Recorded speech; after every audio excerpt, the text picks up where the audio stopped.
कौवा अपने बेटे जग्गू के साथ बैठा हुआ था कि गोरी कौवी उसकी पत्नी दौड़ी दौड़ी घर आती है। कालू कालू, बाहर शिकारी घूम रहा है, वो मेरे बेटे को मार देगा। अब उस शिकारी ने जंगल का रास्ता देख लिया है। जब तक उसे कोई शिकार नहीं मिल जाता वो हर रोज आएगा। फिर कालू कौवा अपने घर से निकलता है और शिकारी के पास जाता है। सुनो सुनो शिकारी, तुम आज जाओ, तुम जाओ, मैं कल तुम्हें शिकार ला कर दूंगा जिसे तुम आसानी से शिकार बना सकते हो। अगर तुम मुझे कोई शिकार ला दो तो मैं फिर कभी इस दिशा में नहीं आऊंगा। चिड़िया, नरम नरम चिड़िया ला कर दूंगा मैं तुम्हें। मैं उसे ले आऊंगा और तुम आसानी से उसका शिकार कर लेना। ठीक है, कल पीपल के पेड़ पर मिलेंगे। फिर शिकारी चला जाता है और कालू कौवा चिड़िया के पास जाता है। चिड़िया, क्या तुमने अपने बच्चों की स्कूल की फीस जमा करवा दी है? नहीं कालू भैया, जो पैसे थे वो कुकू के बीमार होने पर लग गए। अब तो मेरे पास पैसे नहीं है। तुम कल पीपल के पेड़ पर आ जाना, मेरा एक दोस्त इंसान वहाँ आएगा, वो हमारी मदद करेगा। ये सुनकर चिड़िया बहुत खुश होती है। कौवे कौवे भैया, इंसान जालिम होते हैं, कहीं वो इंसान जालिम तो नहीं है? नहीं, वो मेरा दोस्त है। फिर दूसरे दिन चिड़िया कौवे की बातों में आकर कौवे के साथ पीपल के पेड़ की तरफ चली जाती है जहाँ शिकारी छुपा हुआ था। कौवे भैया, वो आपका दोस्त इंसान कब आएगा? तुम चिंता न करो, वो आने ही वाला होगा। फिर एक तीर सीधा आता है और चिड़िया का सीना चीर देता है। चिड़िया गिरती है और शिकारी उसे उठा लेता है। कौवे, तुमने अपना वादा पूरा किया, तुम बहुत अच्छे कौवे हो। तुम भी याद रखना शिकारी, अब दोबारा मेरे घर की तरफ न आना। फिर शिकारी चला जाता है और कौवा अपने घर चला जाता है। कालू, मेरा जग्गू पढ़ता नहीं है और उस कुकू के बच्चे ने अपनी बहन को पढ़ने के लिए दूसरे जंगल भेज दिया है। गोरी, वो आलू बेच बेच कर बहुत पैसे कमा रहा है, क्यों ना हम भी कुकू की रेहड़ी के साथ ही तले हुए आलू बेचने का ठेला लगा लें। कालू, ऐसे तो कुकू का धंधा बंद हो जाएगा और वो ना तो अपनी बहन को पढ़ा सकेगा और ना ही घर का खर्चा चला सकेगा। फिर वो दोनों कौवे ऐसा ही करते हैं। वो कुकू की रेहड़ी के सामने तले हुए आलू बेचने का ठेला लगाते हैं। आलू आलू, तले हुए आलू, स्वादिष्ट स्वादिष्ट आलू। गोरी सारा दिन बोल बोल कर थक जाती है, मगर कोई भी ग्राहक उसके पास नहीं आता। सब ग्राहक कुकू के पास ही जाते हैं। कुकू, तुम मेहनत से काम करते रहना, ये कौवे 1-2 दिन में ही भाग जाएंगे। अंकल, मुझे मम्मा ने बताया था कि बेटा दूसरों से जलने की बजाय अपने काम में ध्यान देना। मुझे इन कौवों से कोई फर्क नहीं पड़ता। गुड़िया रात देर तक पढ़ती रहती। वो अपने भाई के नाम चिट्ठी लिखती है। कुकू भैया, मेरी पढ़ाई मुकम्मल होने ही वाली है और मैं कोई अच्छी जॉब ढूंढ कर ही घर लौट कर आऊंगी। अपना ख्याल रखना, आपकी बहन गुड़िया। अपनी बहन की चिट्ठी पढ़कर कुकू खुश हो जाता है। कालू, मैं तो बोल बोल कर थक जाती हूँ, मगर कोई भी ग्राहक हमारे फ्रेंच फ्राइज खाने नहीं आता। मैंने इसका भी उपाय निकाल लिया है, तुम रात तो होने दो। फिर जैसे ही रात होती है, कालू कौवा कुकू का फ्रेंच फ्राइज का ठेला बैलगाड़ी पर लादकर पहाड़ों पर ले जाता है और कुकू का ठेला वहाँ फेंक देता है।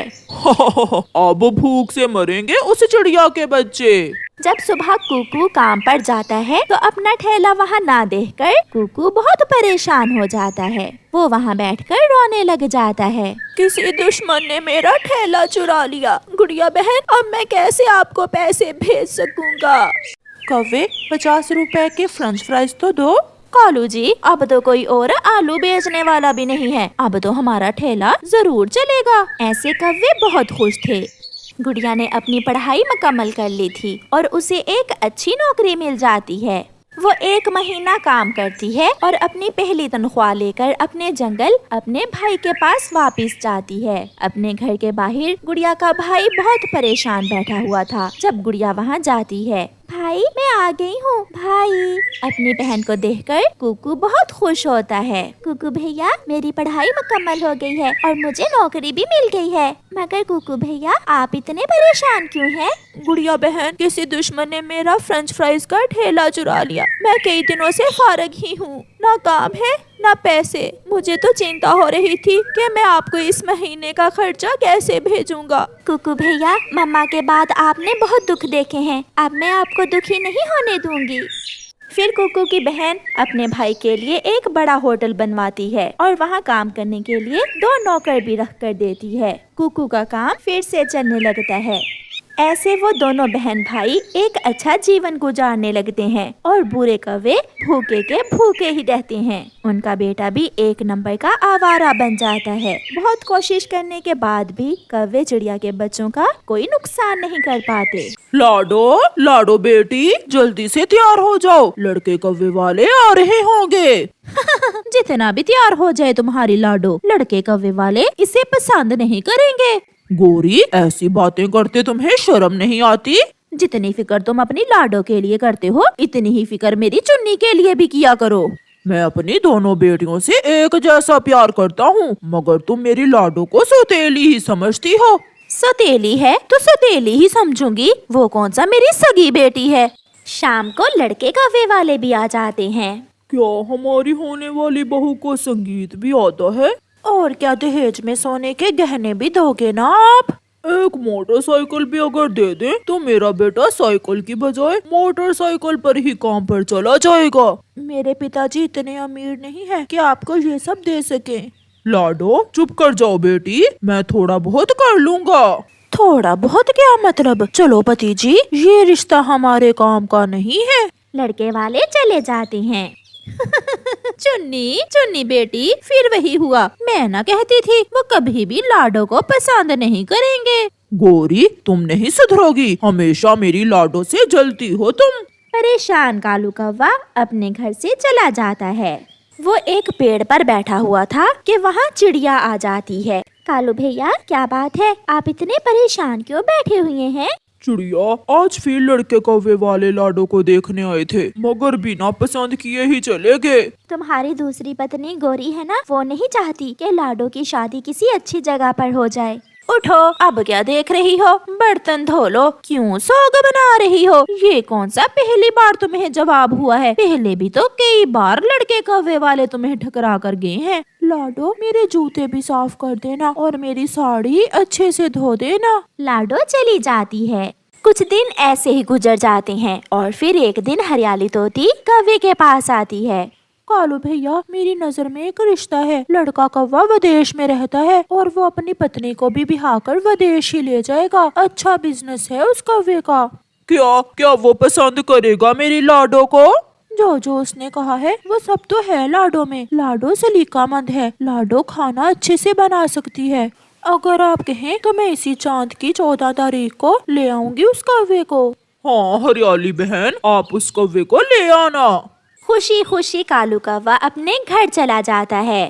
गोरी गोरी, कहाँ हो? क्या शोर मचा रखा है कालू जी? मेरी लाडो के लिए विदेश से एक कौवे का रिश्ता आया है। उसका अपना बिजनेस है, बहुत अमीर है वो। ये सब सुनकर गोरी को तो जैसे सांप सूंघ गया हो। वो सब तो ठीक है, मगर तुम्हारी बड़ी चोंच वाली लाडो को कोई पसंद भी करे तो फिर ही शादी होगी ना इसकी। मुझे पूरा विश्वास है, इस बार मेरी लाडो की शादी हो जाएगी। गोरी जलती हुई अपनी बेटी चुन्नी के पास जाती है। चुन्नी, वो लड़का कौवा विदेश में रहता है, बहुत अमीर है। कुछ ऐसा सोचो कि उस लाडो की बजाय तुम्हारी शादी हो जाए।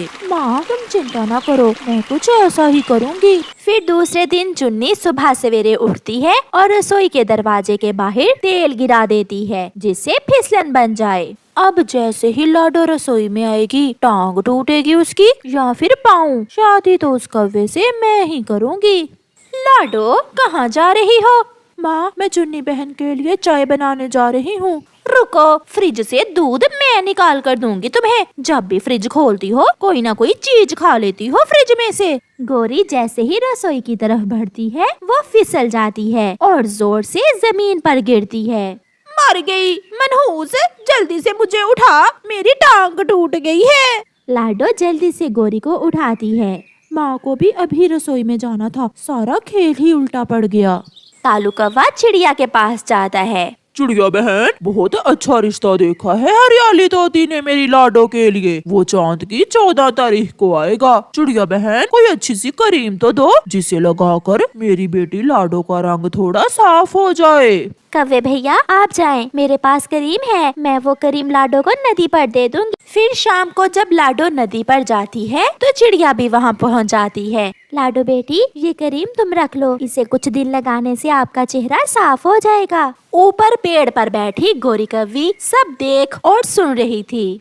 बहुत साफ होगा, मैं देखती हूँ कैसे साफ होगा इस लाडो की बच्ची का चेहरा। शुक्रिया आंटी, आप सब मेरा बहुत ख्याल रखते हैं। सच पूछे तो आपकी वजह से मुझे कभी मम्मा की कमी महसूस नहीं हुई। भागी भागी गोरी कव्वी भी अपनी माँ के पास जाती है। माँ कुछ करो, माँ कुछ ऐसा करो जिससे उस लाडो का चेहरा खराब हो जाए, उसे देखने वाले आ रहे हैं। ऐसा क्यों गोरी बेटी, जान छूट जाएगी तुम्हारी उससे, होने दो उसकी शादी। माँ, मैं चाहती हूँ उस कव्वे से मेरी चुन्नी की शादी हो जाए। वो लड़का कव्वा विदेश में रहता है। तो फिर ये केमिकल ले जाओ बेटी, इसे लाडो की क्रीम में मिला देना, फिर देखना इस केमिकल का काम।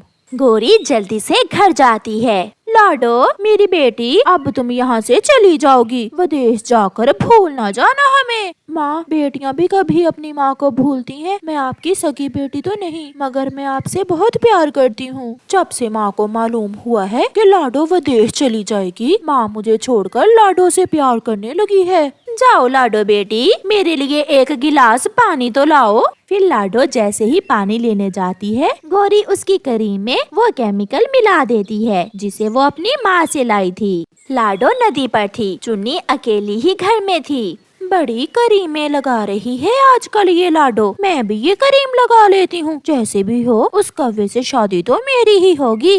लाडो बेटी, मुझे अभी अभी हरियाली मिली है। उसने बताया है कि लड़के कव्वे वाले आ रहे हैं। माँ ये क्या हुआ मेरे साथ? माँ, मेरे चेहरे पर ये निशान कैसे बन गए? माँ, मेरे चेहरे पर जलन हो रही है। सब वहाँ आ जाते हैं। चुन्नी बेटी, क्या तुमने वो लाडो की क्रीम तो नहीं लगाई जिसमें मैंने केमिकल मिलाया था? हाँ माँ, मैंने वही क्रीम लगाई है। तुम माँ बेटी जलन में इस कदर बढ़ सकती हो, ये मैंने सोचा भी न था। फिर लड़का कौवा आता है, उसे लाडो पसंद आ जाती है और वो उसे बिहा कर ले जाता है। चुन्नी और गोरी अपना सर पकड़कर बैठी रो रही थी।